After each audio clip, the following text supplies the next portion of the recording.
थोड़ा शांति बनाए, अभी कथा है।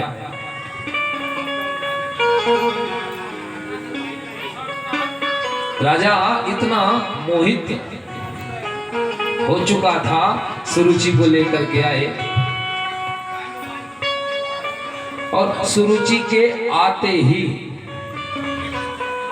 सुरुचि है बुराई और सुरुचि है अच्छाई। बुराई और अच्छाई कभी एक छत के नीचे नहीं रह सकते, दोनों साथ में कभी नहीं रह सकते। दिन रात एक साथ में नहीं हो सकता, दिन है तो रात नहीं, रात है तो दिन नहीं। अच्छाई और बुराई साथ में नहीं रह सकते। सुरुचि है बुराई और सुरुचि है अच्छाई। सुरुचि ने कहा, राजन अगर हमें रखना है तो पहली पत्नी का त्याग करना होगा, पहली पत्नी का त्याग करना होगा। राजा इतना मोहित हो चुका था सुरुचि के कारण, अपनी सुंदर पत्नी सुनीति का त्याग कर दिया। राजा उत्तानपाद ने अपनी सुंदर पत्नी सुनीति का त्याग कर दिया, वो भी गर्भवती अवस्था में, गर्भवती थी। संतों के आश्रम में जाकर के सुनीति रहने लगी, संतों की सेवा करने लगी। और संत तो इस धरा में महान होते ही हैं। भगवान ने कहा भी है कि सबसे प्रिय अधिक मोहि संता। भगवान कहते हैं सबसे प्रिय मुझे संत है। क्यों, ऐसा क्यों भाई? तो संत इसलिए प्रिय है भगवान को क्योंकि जो संत होते हैं वो अपना सर्वस्व, सारा जीवन परमात्मा के चरणों में समर्पित कर देते हैं।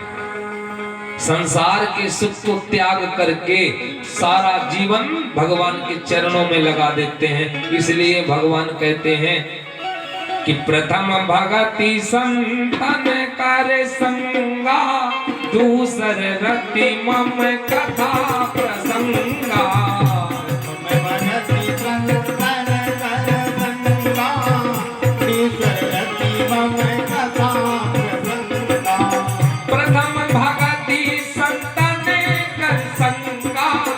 दूसर रति मम कथा प्रसंगा। हमें भगति संतन कर संगा, दूसर रति मम कथा। इसलिए नौदा भक्ति में पहला स्थान भी भगवान ने संतों को दिया है। प्रथम भगति संतन कर संगा, पहली भक्ति है संतों का साथ। भगवान ने प्रथम स्थान दिया, सबसे प्रिय अधिक मोहि संता, सबसे अधिक प्रिय मुझे संत है। और भगवान ने तो यहाँ तक कह दिया है, मैं संत को दर्शन देता नहीं, संत का दर्शन करता हूँ। भगवान कहते हैं क्या, मैं संत का दर्शन करता हूँ। परंतु संत भी संत होना चाहिए। अब इस युग में वो संत नहीं रह गए हैं भी, तो वो संसार में आना नहीं चाहते, वो इस संसार में विचरण नहीं करते। जो संसार में भटक रहा है वो संत नहीं है, क्योंकि वो जानते हैं ये संसार माया रूपी है, यहाँ आएंगे माया हमें प्रभावित करेगी, इसलिए वो संसार में नहीं आते।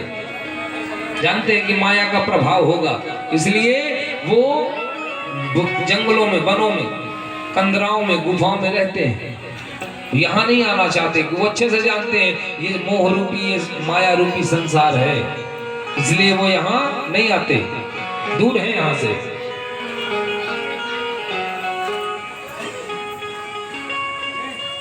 तो भगवान उन संतों को कहते हैं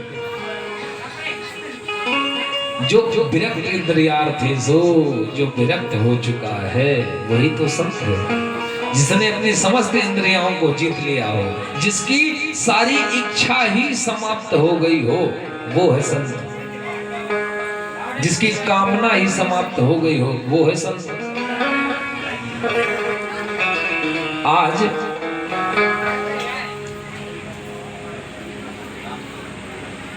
संत के आश्रम में सुनीति मैया रहने लगी, गर्भवती अवस्था में है। संतों के आशीर्वाद स्वरूप एक सुंदर संतान को जन्म दिया। संतों ने उस पुत्र का नाम ध्रुव रखा। बोलो भक्तवत्सल भगवान की जय। उस बालक का नाम